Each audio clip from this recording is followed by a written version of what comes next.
ਇਸੇ ਦੇ ਨਾਲ ਅਗਲੀ ਵੱਡੀ ਖਬਰ ਦਾ ਰੁਖ ਕਰਾਂਗੇ। ਵੱਡੀ ਖਬਰ ਇਸ ਵੇਲੇ ਦੀ ਸਾਹਮਣੇ ਆ ਰਹੀ ਹੈ। ਸਿੱਧਾ ਵੱਡੀ ਖਬਰ ਦਾ ਰੁਖ ਕਰਾਂਗੇ। ਇਸ ਵੇਲੇ ਦੀ ਵੱਡੀ ਖਬਰ ਕੇਂਦਰ ਖਿਲਾਫ ਆਪ ਦੀ ਮੋਰਚੇਬੰਦੀ। ਵੱਡੀ ਖਬਰ ਇਸ ਵੇਲੇ ਦੀ ਸਾਹਮਣੇ ਆ ਰਹੀ ਹੈ। ਮੁੰਬਈ ਦੇ ਵਿੱਚ ਕੇਜਰੀਵਾਲ ਦੇ ਵੱਲੋਂ ਉद्धਵ ਠਾਕਰੇ ਦੇ ਨਾਲ ਮੁਲਾਕਾਤ ਕੀਤੀ ਗਈ ਹੈ।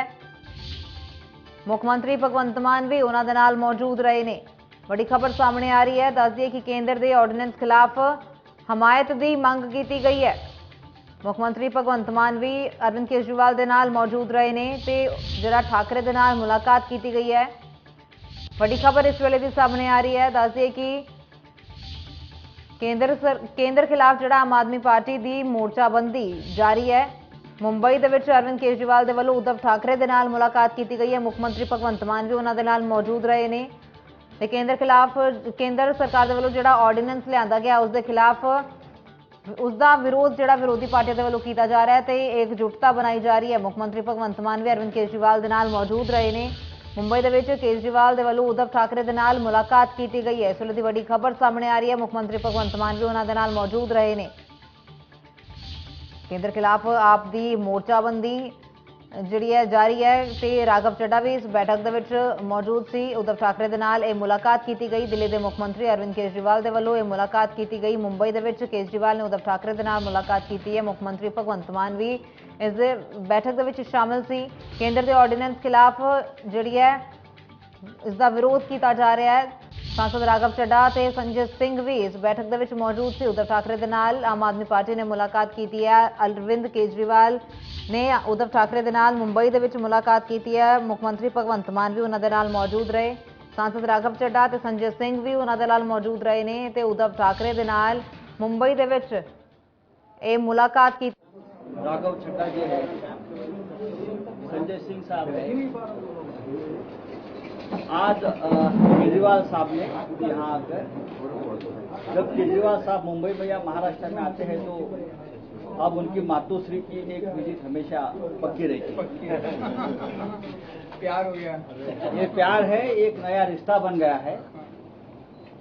आज भी बहुत सी ऐसी बातें थी देश के बारे में, विपक्ष की एकता के बारे में, हमको क्या करना है, कैसे आगे जाना है, इस बारे में दो नेताओं में बहुत लंबी बातचीत हुई। और उद्धव जी की और अरविंद जी की हमेशा बातचीत, चाहे यहाँ आए या ना आए, बातचीत हमेशा चलती रही। तो आज भी जो बातचीत हुई है दोनों में, या आने वाले दिनों का जो उनका प्लान है उस बारे में दोनों बात करेंगे। अरविंद जी जो एक विपक्ष की एकता का जो एक मूवमेंट चल रहा है उसमें बहुत बड़ी भूमिका निभा रहे हैं। हम सब उनके साथ हैं। तो मैं चाहूंगा कि उद्धव जी और अरविंद जी आप शुरुआत करें।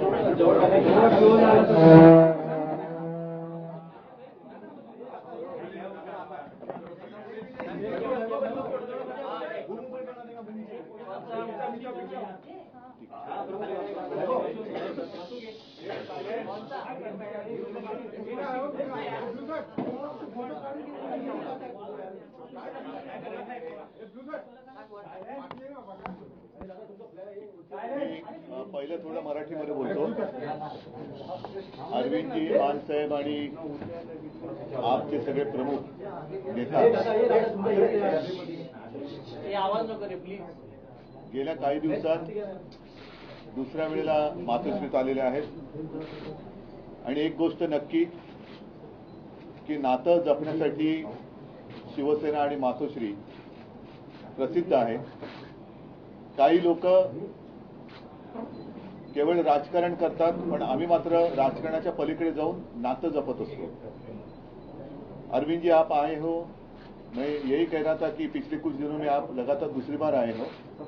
हम तो रिश्ता मानने वाले और रिश्ते संभालने वाले लोग हैं। ठीक है, राजनीति अपनी और अपनी जगह पर है, स्वाभाविक है। आने वाला वर्ष निवडणूक का, इलेक्शन का या चुनाव का वर्ष है। इस बार अगर ट्रेन छूट गई तो हमारे देश से प्रजातंत्र गायब हो जाएगा। और प्रजातंत्र को कायम बचाने के लिए मैं सिर्फ विपक्ष, ये शब्द जो है वो थोड़ा सा गोलमाल शब्द है। विपक्ष मतलब किसका विपक्ष, किसका विरोधी? हम तो सारे देश प्रेमी हैं और देश से जो प्रजातंत्र हटाना चाहते हैं वो प्रजातंत्र के लिए और देश के लिए मैं मानता हूं आज से उनको विपक्ष या विरोधी बोलना चाहिए। लोकतंत्र विरोधी, लोकतंत्र विरोधी लोगों का मुकाबला करने के लिए और देश को बचाने के लिए हम एक साथ आए हैं, संविधान को बचाने के लिए आए हैं। और जैसा अभी आपने देखा होगा पिछले कुछ दिनों में सर्वोच्च न्यायालय ने 2 निकाल दिए हैं। एक तो शिवसेना के बारे में है और दूसरा दिल्ली के बारे में, दिल्ली के विषय में। प्रजातंत्र में सबसे ज्यादा महत्व जो भी लोक प्रतिनिधि होते हैं उनका होना चाहिए। और आप मतलब अरविंद जी भी है और आप पार्टी भी है, सरकार भी दिल्ली की है। उनके मैं साइड से नहीं कहता कि, लेकिन उनके बारे में जो सर्वोच्च न्यायालय ने एक फैसला दिया है वो एक प्रजातंत्र के लिए आवश्यक था, लेकिन उसके खिलाफ केंद्र सरकार ने काय म्हणे त्याला वटहुकूम अध्यादेश लाया। तो ये कौन सा जनतंत्र है? ये तो लोगों ने चुने हुए प्रतिनिधि है, अपने लोग हैं, अपना प्रतिनिधि उन्होंने चुना है, तो उनको कुछ अधिकार होने चाहिए कि नहीं होने चाहिए? तो फिर शायद ऐसे भी दिन आ जाएंगे कि राज्य में, स्टेट में इलेक्शन ही नहीं हो जाएंगे, सिर्फ केंद्र में इलेक्शन हो जाएंगे। वो भी इलेक्शन 2024 तक होने की संभावना है। उसके बाद जनता जो फैसला करेगी वो जनता, इसलिए हम उनको नींद से जगाने के लिए एक साथ आए हैं। बाकी की जो बातें हैं मैं अरविंद जी आपको कहूंगा कि आप विस्तार से कहे, नहीं तो मैं ये सारी बातें कह दूंगा तो आपको कहने के लिए कुछ बचेगा। सबसे पहले मैं आप सब लोगों को शुक्रिया अदा करता हूं आज यहाँ आने के लिए। मैं उद्धव जी का, उनके पूरे परिवार का और उनकी पार्टी का अपनी तरफ से, अपनी पार्टी की तरफ से और हमारी पूरी टीम की तरफ से, हम जो लोग आए हैं सबकी तरफ से तहे दिल से शुक्रिया अदा करता हूँ। इतना उन्होंने अब हमें अपने परिवार का हिस्सा बना लिया है। तो जैसा उन्होंने कहा, मैं भी उन्हें कहना चाहता हूँ कि हम भी रिश्ता निभाने वालों में हैं। आपके साथ रिश्ता बनाया है तो पूरी जिंदगी आपके साथ रिश्ता निभाएंगे, दोस्ती का रिश्ता। Thank you so much for receiving us so warmly. जैसा आप सब लोग जानते हैं कि दिल्ली के लोगों ने बहुत लंबी लड़ाई लड़ी अपने अधिकारों के लिए। जैसे ही दिल्ली में हमारी सरकार बनी 2015 में, हमारी सरकार बनते ही मोदी सरकार ने हमारी सारी शक्तियां छीन ली एक छोटा सा नोटिफिकेशन पारित करके। फरवरी 2015 में सरकार बनी और मई के अंदर 3 महीने में नोटिफिकेशन जारी करके हमारी सारी शक्तियां छीन ली। 8 साल दिल्ली के लोगों ने लड़ाई लड़ी सुप्रीम कोर्ट के अंदर। 8 साल लड़ाई लड़ने के बाद सुप्रीम कोर्ट ने हमारे पक्ष में फैसला दिया। जिस दिन फैसला आया 8 साल की लड़ाई के बाद, उसके 8 दिन के अंदर केंद्र सरकार ने अध्यादेश जारी करके वो सारी शक्तियां वापस छीन ली। तो जनतंत्र के अंदर जनता की चलनी चाहिए कि गवर्नर की चलनी चाहिए, जनता की चलनी चाहिए कि केंद्र की चलनी चाहिए। जनतंत्र में तो चुनी हुई सरकार के पास पावर होनी चाहिए ताकि जनता के जो जनता मांगे वो काम कर सके, जनता के प्रति जवाब दे तो चुनी हुई सरकार होती है। लेकिन उन्होंने सारी शक्तियां छीन ली। इसका मतलब ये साफ साफ ये लोग ये बोल रहे हैं कि हम सुप्रीम कोर्ट को नहीं मानते। पिछले जिस तरह का इनका रवैया इन लोगों का हमने पिछले कुछ महीनों में ये भी देखा, कैसे इन लोगों ने, इनके मंत्रियों ने, इनके नेताओं ने सुप्रीम कोर्ट के दूसरे जजों को किस तरह से ये लोग गाली देते हैं, गंदी गंदी गालियां देते हैं। जिस तरह से इनके लोग जजों के खिलाफ और जुडिशरी के खिलाफ सोशल मीडिया पे कैंपेन चलाते हैं। इनके लोग जजेस को, रिटायर्ड जजेस को एंटी नेशनल बोलते हैं। तो इनका जुडिशरी पे इनका कोई वो नहीं है। अब इन्होंने एक मैसेज दे दिया कि सुप्रीम कोर्ट जो मर्जी फैसला दे, हम नहीं मानते, हम ऑर्डिनेंस ला के सुप्रीम कोर्ट के फैसले पलट देंगे। ऐसे हमारा देश कैसे चलेगा? ऐसे तो हमारा देश नहीं चल सकता। और ये जनतंत्र सुप्रीम कोर्ट को भी नहीं मानते और ये जनतंत्र को भी नहीं मानते। शिवसेना तो सबसे ज्यादा भुक्तभोगी है। किस तरह से भारी बहुमत से चुनी हुई, जनता द्वारा चुनी हुई सरकार को इन्होंने गलत तरीके से सीबीआई से, ईडी से, पैसे से इनके एमएलए को तोड़ के इनकी सरकार गिरा दी। तो अब इनकी 3 तरीके हैं बीजेपी के। 3 तरीकों से ये, अगर कोई बीजेपी की सरकार नहीं बनाएगा, किसी राज्य में नहीं बनेगी, तो या तो वो एमएलए खरीद के उसकी सरकार गिरा देंगे, या एमएलए सीबीआई और ईडी का डर दिखा के एमएलए तोड़ के उनकी सरकार गिरा देंगे, और या फिर ऑर्डिनेंस ला के उनकी सारी शक्तियां छीन लेंगे। दिल्ली में यही हुआ, इन्होंने ऑपरेशन लोटस किया, 2-3 बार ऑपरेशन लोटस किया, हमारे एमएलए खरीदने की, तोड़ने की कोशिश की, हमारा एक भी एमएलए नहीं बिका। जब इन्होंने देखा कि इनकी सरकार टूट नहीं रही, इनकी सरकार गिर नहीं रही, तो अब ये ऑर्डिनेंस लाके इन लोगों ने हमारी सारी शक्तियां छीन ली। तो इन लोगों को बहुत ज्यादा अहंकार हो गया है, और जब किसी आदमी को बहुत अहंकार हो जाता है तो बहुत स्वार्थी हो जाता है वो आदमी।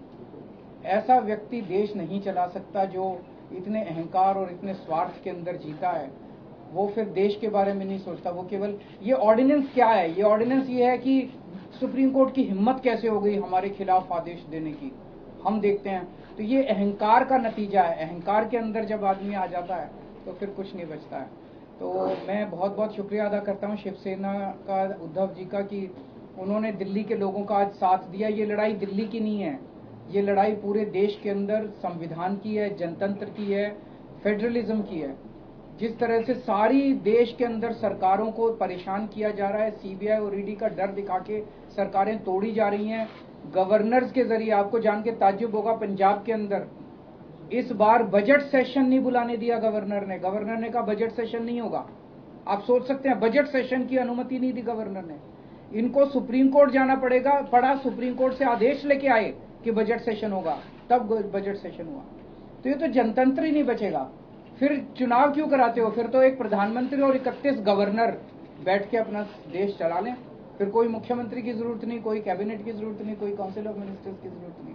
इसको हम सबको मिलकर लड़ना होगा। ये केवल दिल्ली की लड़ाई नहीं है। और शिवसेना ने हमें प्रॉमिस किया है कि जब ये संसद में बिल आएगा तो संसद में इसके खिलाफ दिल्ली वालों का समर्थन करेंगे। दिल्ली के लोगों की तरफ से मैं बहुत बहुत शुक्रिया अदा करता हूं उद्धव जी का, शिवसेना का। और ये एक तरह से सेमीफाइनल होगा 2024 का। अगर 2000 राज्यसभा के अंदर ये बिल गिर जाता है तो 2024 के अंदर मोदी सरकार दोबारा नहीं आएगी। मैं भगवान जी से बहुत धन्यवाद जी का, उनके सारे एमपी लोकसभा और राज्यसभा के मेरे साथी भी रहे, अरविंद जी, संजय राउत जी, और मेरी पार्टी के प्रधान अरविंद केजरीवाल जी, और उद्धव जी ने पहले भी हम मातोश्री में आए थे और यहाँ के हमें घर जैसा माहौल मिलता है, तो उसके लिए मैं बहुत धन्यवाद करता हूँ, इतना मान सम्मान करते हैं। जैसा कि उद्धव जी ने और अरविंद जी ने बोला, लोकतंत्र खतरे में है और भारी खतरे में है। कैसे इलेक्टेड की जगह सिलेक्टेड लोग जो हैं वो जनता को चलाते हैं, वो सरकारें चलाते हैं, जबकि लोकतंत्र का मतलब है इलेक्टेड।